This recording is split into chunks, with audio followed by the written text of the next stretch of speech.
Hello, नमस्ते, अस्सलाम वालेकुम, सत श्री अकाल। मैं अंकित सिंह रावत, आपका अपना होस्ट एंड दोस्त, स्वागत करता हूं आपका अपने ब्लैक एंड व्हाइट शो में, जहां बातें होती है फेस टू फेस, जहां मिलते हैं हम ऐसी शख्सियतों से जिनकी कहानी ना सिर्फ और सिर्फ प्रेरणादायक होती है, बल्कि आपके जीवन को बदलने का दम रखती है।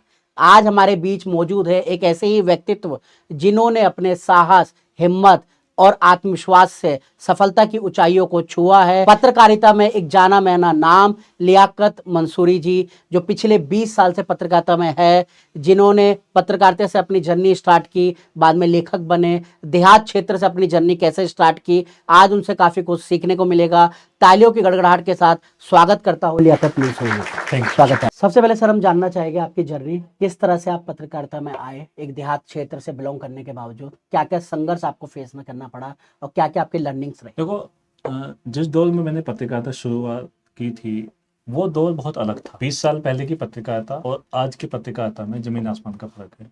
चुनिंदा अखबार हुआ करते थे और ये चैनल वगैरह कुछ नहीं होते थे। तो दैनिक जागरण से मैंने शुरुआत की 2004 में। उसके बाद मैं 4 साल वहीं देहात क्षेत्र में रहा। मेरा बातनौर गांव पड़ता है जो मेरठ में है, और फलावदा और मावाना में मैंने पत्रकारिता की है। 4 साल वहाँ से निकलने के बाद फिर मैं मेरठ आ गया, और मेरठ में आने के बाद फिर मैंने क्राइम जर्नलिस्ट में रहा। कई साल मैंने क्राइम पत्रकारिता की, और फिर वहाँ से निकल करके फिर मैं झांसी, बांदा, चित्रकूट, देहरादून वगैरह में रहा। ये मेरा पत्रकारिता का। ओके, तो पत्रकारिता से आपने लेखक बनने की कब सोची, क्या बदलाव है आपकी लाइफ में, ऐसा क्या इंस्पिरेशन थी उस वक्त आपकी? ये सही क्वेश्चन है आपका। दरअसल पत्रकारिता से पहले ही लेखक मेरे अंदर था। ओके, मैंने जो दूसरी किताब है इसके अंदर ये चीज़ें लिखी भी हैं। स्कूल टाइम में किताबें पढ़ता था मैं, जो बड़े बड़े साहित्यकार हुए हैं, प्रेमचंद, मंटो, वेद प्रकाश शर्मा, असलम जमशेदपुरी और मनु शर्मा को मैंने पढ़ा है। तो मेरे अंदर भी उपन्यास लिखने का जज्बा पैदा हुआ था, और मैंने लिखना शुरू कर भी दिया था, और मैंने ये समझ लीजिए आधा उपन्यास लिख दिया था। ओके, लेकिन मेरे मम्मी पापा पढ़े लिखे नहीं हैं। उन्होंने उस किताब को जो मैं लिखा था, डायरी को, वो रद्दी में बेच दिया। तो जो मेरा ख्वाब था वो वहाँ ख़त्म हो। फिर मैं पत्रकारिता में आया, और फिर 2020 में लगा लॉकडाउन। लॉकडाउन के दौरान अब चूंकि काम तो कुछ था नहीं, घर में ही रहते थे जी जी, और होम वर्किंग हो गई थी। अब जब हम लोग होम वर्किंग में थे तो हमारे पास समय बहुत होता था। अब वो 3-4 बजे कंप्यूटर पे बैठते थे, 7 बजे ख़त्म हो जाता था। तो अब उस बीच क्या करें? तो उस बीच मैंने फिर से किताब लिखनी शुरू की। वक्त का यूटिलाइज किया। किताब लिखनी शुरू की। तब मेरे दिमाग में आया कि मुझे किस सब्जेक्ट पे लिखना चाहिए। तो मैंने ऑनर किलिंग का सब्जेक्ट उठाया। ऑनर किलिंग का सब्जेक्ट मैंने इसलिए उठाया कि अभी तक मैंने जितनी भी किताबों को पढ़ा है, ऑनर किलिंग को बहुत कम लोगों ने लिखा है। फिल्में भी नहीं बन पाई ऑनर किलिंग पे। एक फिल्म आई थी NH10 वगैरह कुछ थी वो, तो उसमें कुछ उन्होंने उठाया था, लेकिन ऑनर किलिंग पे तब मैंने किताब लिखी ऑनर किलिंग पे, और मुझे उड़ने दो आज सबके सामने। ओके, तो जैसे कि मैं आपकी दोनों पुस्तकें पढ़ चुका हूँ, तो पुस्तकें बहुत ही जबरदस्त है जी। तो पहली जो पुस्तक है आपकी मुझे उड़ने दो, ये आपने जैसे बताया ऑनर किलिंग पर है, तो इसके बारे में बताइए, इसकी इंस्पिरेशन आपको कहाँ से मिली? हाँ, ये कहाँ से मिली, मैंने अभी पहले बताया भी आपको। मैंने कई साल क्राइम जर्नलिस्ट में रहा, और अपनी क्राइम पत्रकारिता के दौर में ही ये सब घटनाएं मेरे सामने आती थी। ऑनर किलिंग की घटनाएं आज भी होती हैं जी। अगर हम लोग पश्चिम यूपी या हरियाणा को देखें तो वहाँ घटनाएं आज भी होती हैं। प्यार की सजा, मतलब लड़की को मार दिया जाता है, लड़के को मार दिया जाता है, ये सब चीज़ें हो रही हैं। तो उसमें से मैंने 1-2 प्रेम कहानियों को उठाया है, और वो सब मैंने इसमें किताब में लिखा है। मैंने आपकी किताब पढ़ी, मेरी कहानी और शहनाज, उसमें आपने 11 डिफरेंट स्टोरीज उठाई है, और आपकी मुझे सबसे अच्छी चीज़ ये लगती है कि आप सामाजिक मुद्दों को जिस तरह से उठाते हो वो लोगों को एक संदेश देती है। तो एक कहानी आपकी महजबी, तो ये समाज में क्या संदेश देती है? हाँ, महजबी जो है एक लड़की की कहानी है, गांव से जुड़ी हुई एक कहानी है। उस लड़की की उम्र मैंने इसमें 22-21 के आसपास दिखाई है। इसमें एक बच्चा दिखाया है मैंने कहानी में, जिसकी उम्र होती है 10 के आसपास, 10-11 बच्चे के आसपास होती है। वो स्कूल बंक करके वो उस लड़की के पास चला जाता है। लड़का सुंदर होता है, तो अब चूंकि वो उस लड़की को उससे मोह हो जाता है, वो उससे इश्क लगा बैठती है, अट्रैक्शन, इश्क लगा बैठती है, और दोनों के बीच शारीरिक संबंध ही बन जाते हैं। यानी 21 साल की लड़की और 10 साल के लड़के के बीच। तो ये कहानी बाल शोषण पर प्रहार करती है। अब हम लोग क्या करते हैं स्कूलों में, हम लोग हमेशा लड़कियों को समझाते हैं कि गुड टच और बैड टच के बारे में, लेकिन कभी लड़कों को नहीं समझाते जी जी, सही बात कि अगर 10 साल की लड़की है, उसको 21 साल का लड़का छेड़ रहा है, ठीक है, और अगर 10 साल के लड़के को 21 साल की लड़की छेड़ रही है तो है। मस्ती कर रही दोनों है, के लिए तो होनी चाहिए, जेंडर वाइज नहीं होनी चाहिए। तो जितने भी बच्चे हैं, चाहे वो लड़का हो या लड़की हो, उनको हमेशा बाल शोषण के बारे में बताओ। इसमें मैंने एक संदेश और दिया है, इसमें इसी कहानी में एक और है कि उसी बच्चे के साथ एक 40 साल का व्यक्ति भी मतलब अच्छा, उसके साथ सेम जबरदस्ती जेंडर। करने की कोशिश करता है उस जी जी बच्चे के जी। साथ, और महजबी का जो भाई है वो भी करता है। तो मैंने ये संदेश दिया है कि हमेशा अपने बच्चों पे नजर रखो। ऐसा नहीं है लड़की पे नजर रख रहे हो आप लड़के के ऊपर भी नजर रखो। मेंटली की चीजों गुजर रहा है, फिजिकली क्या चीज़। हाँ, क्या कर रहा है, लड़कों को भी नजर रखो। कहीं जी ऐसा तो नहीं कि आपका बच्चा बहुत सुंदर हो, उस पर किसी की नजर हो। सही बात। तो ये महजबी जो कहानी है वो बाल शोषण पर प्रहार करती है, और ये संदेश देती है कि लड़कियां ही नहीं, आप जो बच्चे लड़के होते हैं बाल, आप उन पे भी नजर रखो, आप उनको भी समझाओ गुड टच और बैड टच के बारे में। बहुत अच्छा टॉपिक।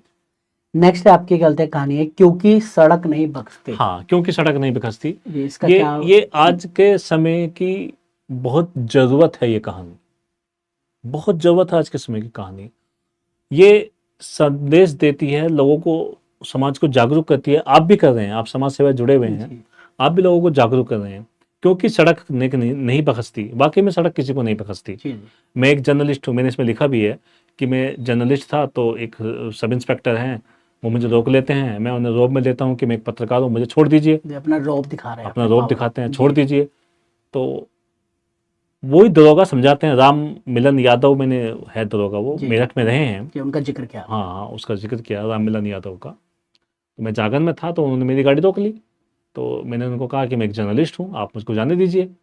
तो वो मुझको समझाते हैं कि बेटा ये सड़क किसी को नहीं बखसती, आप एक जर्नलिस्ट है, मैं आपको छोड़ दूंगा, आगे आपका एक्सीडेंट हो जाएगा, सड़क पे गिरोगे, सिर लग जाएगा, फट जाएगा।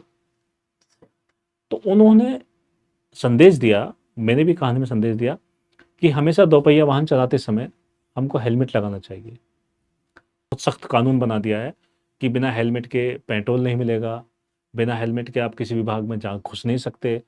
मेरठ में तो ये चीज़ें हो गई हैं, जी जी जी। कलेक्ट्रेट में और कप्तान साहब के यहाँ तो ये चीज़ें हो गई हैं, लागू हो गई हैं।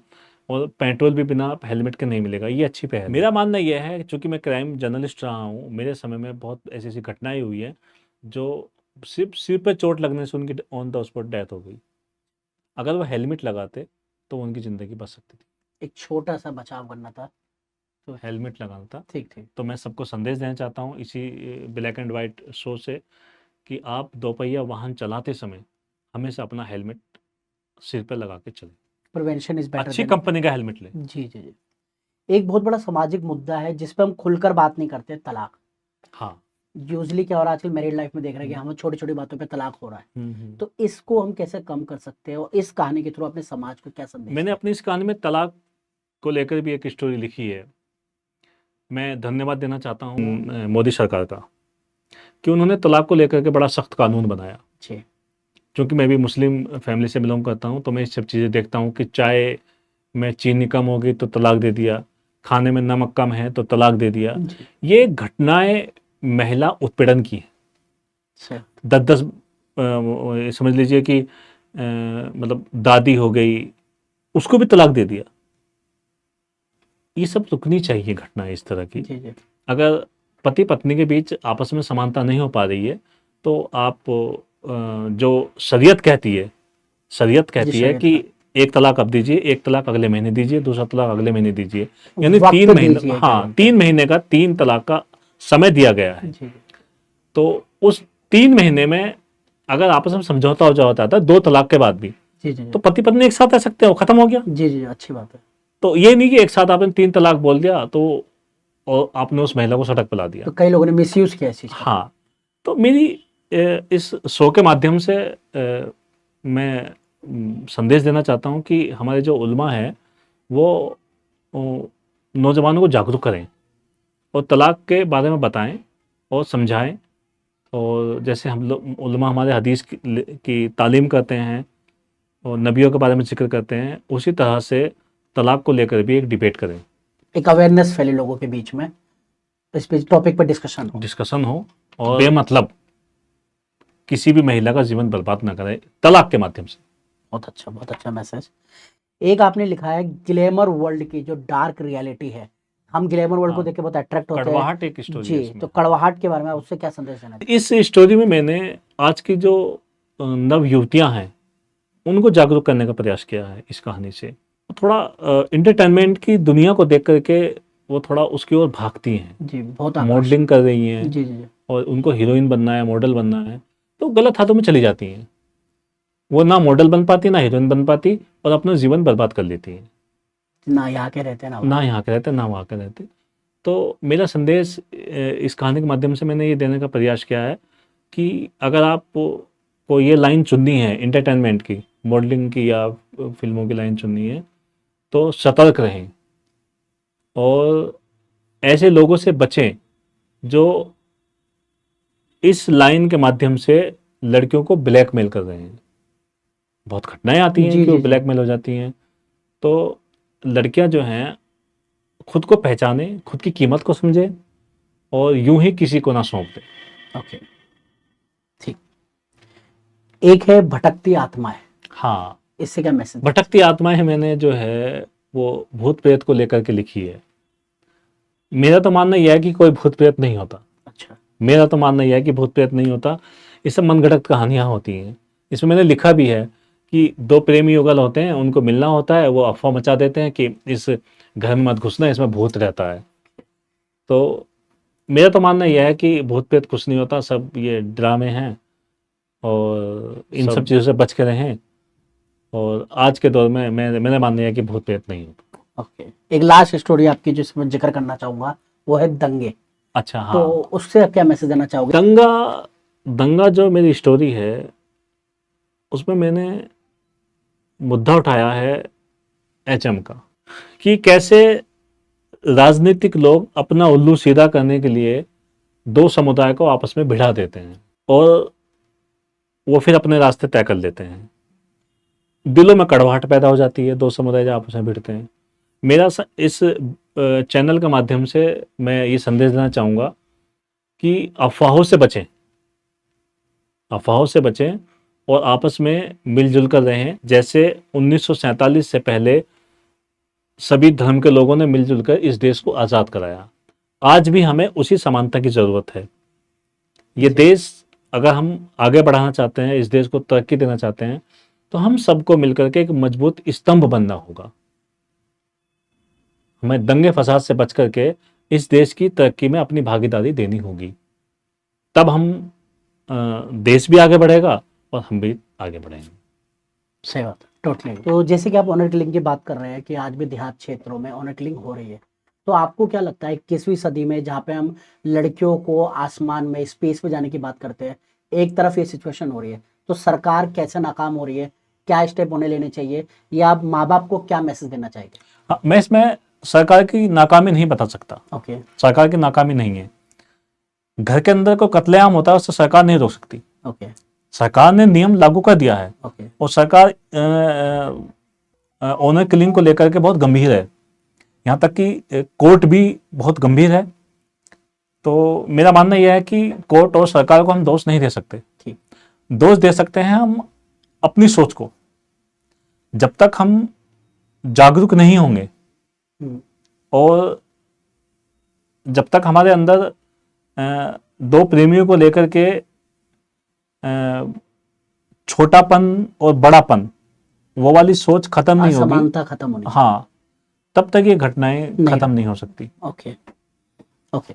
नेक्स्ट जो आपकी जो दूसरी बुक है मेरी कहानी और शहनाज, ये एसपी साहब क्या बोलते हैं मथुरा के मुकुल द्विवेदी, उनके ऊपर लिखी है आपने। तो इसके बारे में आप कैसे इंस्पिरेशन मिली, कैसे उनसे मिलना जुलना हुआ, कुछ बताइए। मेरी वो कहानी शहनाज जो है वो मैंने एसपी सिटी रहे हैं मुकुल द्विवेदी मथुरा के, उनको समर्पित किए। वो एक घटना में वहाँ शहीद हो गए थे। अब एसपी सिटी जो मुकुल द्विवेदी उनसे मेरा मिलना जुलना कैसे हुआ, 2004 में मैंने पत्रकारिता की शुरुआत की थी और वो 2004 में ही मवाना के सीईओ थे। तब मेरा उनसे उठना बैठना शुरू हुआ और वो इतने सज्जन और इतने सहनशील व्यक्ति थे, तो सभी का बहुत आदर और सम्मान करते थे और मुझसे तो बड़ा प्रेम था उनको, क्योंकि मेरी एज भी बहुत कम थी, 19-20 साल का रहा हूँगा जब मैंने पत्रकारिता की शुरुआत की। तो मुझसे बड़ा प्रेम और स्नेह करते थे। फिर वो मेरठ भी सिविल लाइन में आए, सीईओ रहे वो यहाँ, मैं भी मेरठ आ गया था, तो उनसे काफ़ी उठना बैठना था। तो इसमें जो एक दो कहानियाँ हैं, जैसे पहली कहानी है बुंदू का कुत्ता जुम्मन की चिलम, वो कहानी भी उन्हीं की सुनाई भी है। अच्छा। उस कहानी में पुलिस के मतलब पुलिस सिस्टम पर बड़ा सवालिया है इसमें, कि कैसे एक पुलिस भ्रष्ट अधिकारी कैसे परिवार को तबाह कर देता है, ये इसमें कहानी में है। ओके। तो इसमें जैसे 11 स्टोरीज है, तो आपने एक नई टेक्निक की यूज किया है, कोलाज टेक्निक। इसके बारे में आप हाँ, क्या बताना चाहेंगे, कोलाज टेक्निक? हाँ, कोलाज तकनीक क्या है?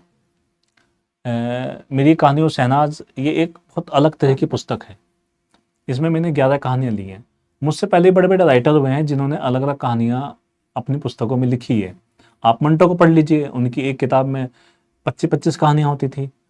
प्रेमचंद को पढ़ लीजिए, उनकी किताब में भी ऐसा ही है जी। असलम जमशेदपुरी, उनकी भी ऐसी कहानियाँ हैं।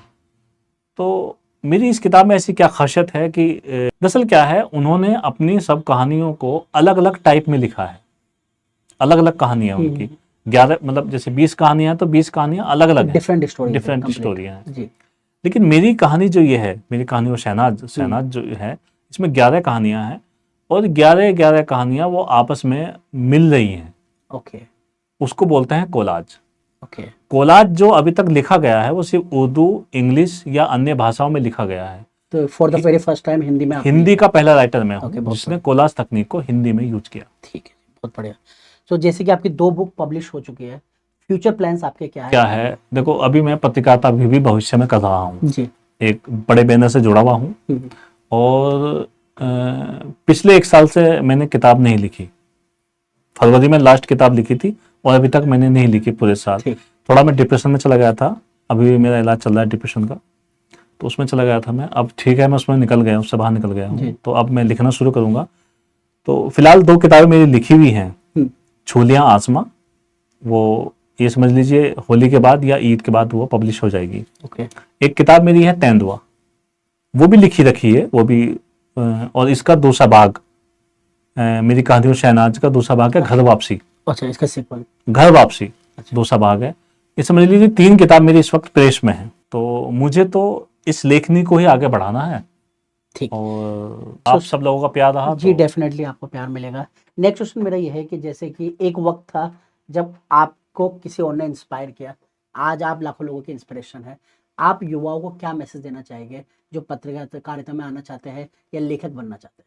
देखिए, युवाओं को मेरा एक ही संदेश है, व्हाट्सएप और फेसबुक से दूर रहें।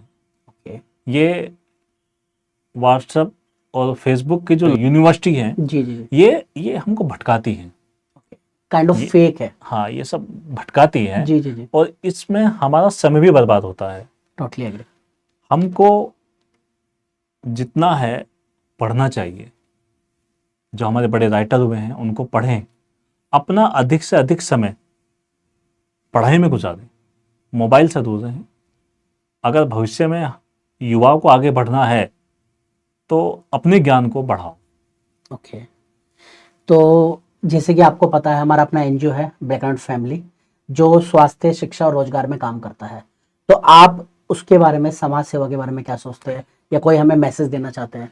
मेरी सबसे पहले तो बहुत बहुत शुभकामनाएं धन्यवाद कि आपने ये ब्लैक एंड वाइट नाम से अपना पॉडकास्ट चैनल शुरू किया है और मुझे सुन के बड़ी खुशी ये हुई कि आप सोशल मीडिया के साथ साथ आप समाज सेवा भी करते हैं। आपकी ये इस नाम से एनजीओ भी है जी। जो हेल्थ, एजुकेशन वगैरह एम्प्लॉयमेंट के को regarding। हाँ वो देखती है जी। और ये साहस कम लोग कर पाते हैं कि हम लोग बिजनेस के साथ साथ समाज सेवा भी करें। तो मेरी बहुत बहुत शुभकामनाएं ब्लैक एंड वाइट को, और ये शो बहुत आगे चले, बहुत तरक्की करें। धन्यवाद सर। और आप समाज सेवा में भी आगे बढ़ते रहें, क्योंकि समाज सेवा से बड़ा मैं मानता हूँ पुण्य कोई चीज़ नहीं है। जी, टोटली एग्री। कोई चीज़ नहीं है। समाज सेवा आज के एपिसोड में इतना ही था। ये सिर्फ और सिर्फ एक एपिसोड नहीं बल्कि एक इंस्पिरेशन है। कहते हैं ना, जब सोच आपकी बदलती है तो आप जीवन को बदल सकते हैं। और कहा भी जाता है एक इंसान, साधारण इंसान अपनी ज़िंदगी को एक बार जीता है, लेकिन जो रीडर होता है वो कई लोगों की जो माइंडसेट होता है उसको जीने का मौका मिलता है। तो किताबें पढ़ते रहे, आगे बढ़ते रहे। आज के लिए इतना ही, मिलते हैं अगले एपिसोड में। तब तक के लिए love you all, respect you all, धन्यवाद।